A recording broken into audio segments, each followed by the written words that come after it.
Here's the tale of the tape. Experience certainly belongs to Trey Telligman. He has been in this fight game for a very long time. He's 10 years older than Pedro "The Rock" Rizzo, who was vale-tudo against the submission expert from the Lion's Den.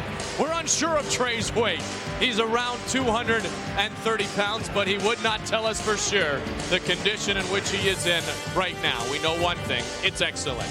Back inside the octagon, here's Bruce Buffer.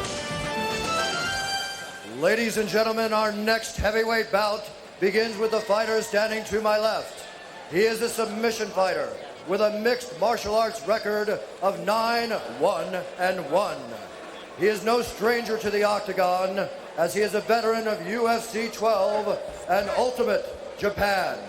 Standing 6 feet, 2 inches tall, weighing in at 230 pounds, and fighting out of the Lion's Den in Dallas, Texas. Please welcome Trey "Trauma" Telligman. And his opponent, standing to my right, he is a Muay Thai and vale-tudo fighter with a UFC record of 2-0. He also has a professional kickboxing record of 31-1. He is a 4-time Brazilian Muay Thai champion and veteran of Ultimate Brazil and UFC 18. Standing 6 feet, 1 inch tall, weighing in at 233 pounds. He's fighting out of Rio de Janeiro, Brazil. Please welcome Pedro Rizzo. Now, for those of you who may be seeing Trey Telligman for the first time, you see the deformation on the right side of his chest. Trey was involved in a car accident at 1.5 years old that crushed his upper chest cavity, bent his sternum, and crushed his ribs. You should know at home, it does not affect his fighting skills at all. We are ready to get this heavyweight matchup started inside the Big John McCarthy. Here we go. Are you ready? Are you ready? Let's get it on! Here we go. A Lion's Den fighter against another Brazilian. Will it be a perfect night for Brazil, or will it be a perfect night for the Lion's Den? We will soon find out. Keep going, Trey. Keep going. Speaking about that deformity quickly, Randy Lewis, a great wrestler, competed for the University of Iowa, was born without a pec muscle, but he developed the arm, the shoulder, and the deltoid to make up for that. Went on to win NCAA titles and Olympic champions. Look at Trey come out aggressively. He told us you're going to see the real Trey Telligman. A flurry of shots. Pedro Rizzo. A flurry continues. Punches are landing. Telligman exploding early. Rizzo back on his heels. Blow to blow. Fight for fight. Punch for punch. And now they slow down. Oh my goodness. What a flurry. Both connected big. To the UFC. Both connected big. You got to give Rizzo credit. He weathered the big storm of Telligman. He got hit a few times, but he backed up and continued to throw punches. But Telligman does look as if he's more powerful and can rip through the arms of Rizzo with his punches. A little blood coming down on the left side of Pedro Rizzo's face. Telligman feels this is going to be his big break in the UFC. This is the fight he must win.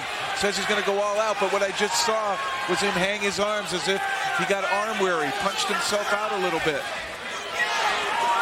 Rizzo bleeding from the nose and bleeding from one of his sideburns, just a small trickle of blood. He might have caught a little nick on the side of the head.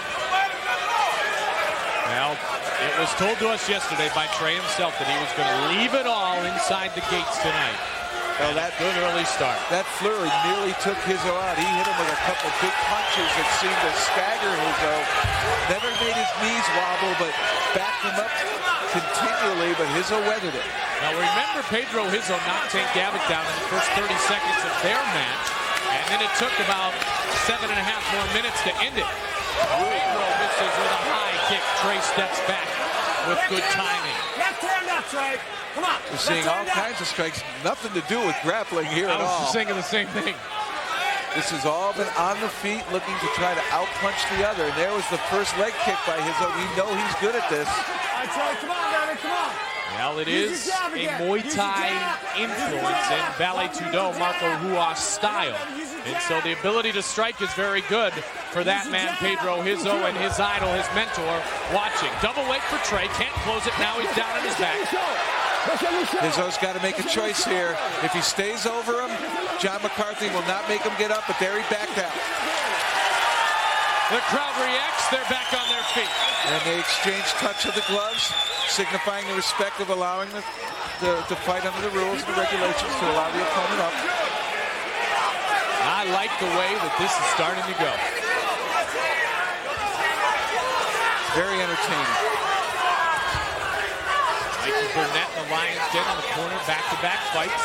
Trey wanting to prove some things here tonight. Not just to himself, but to the world.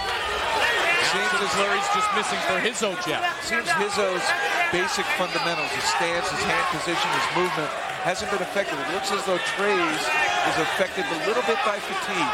He takes time out to stand straight up, not with his knees bent, then he drops his hands like he is now as he approaches his opponent. Caught Telligman on the chin with that right uppercut a moment ago, and now Telligman with a big right jab.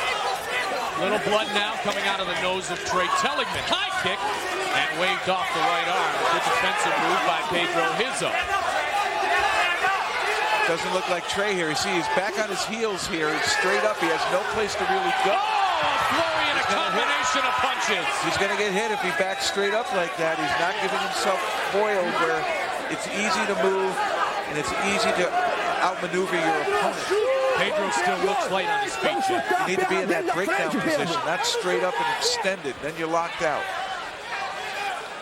Well, Rizzo avoided an early flurry. Now he chops the leg.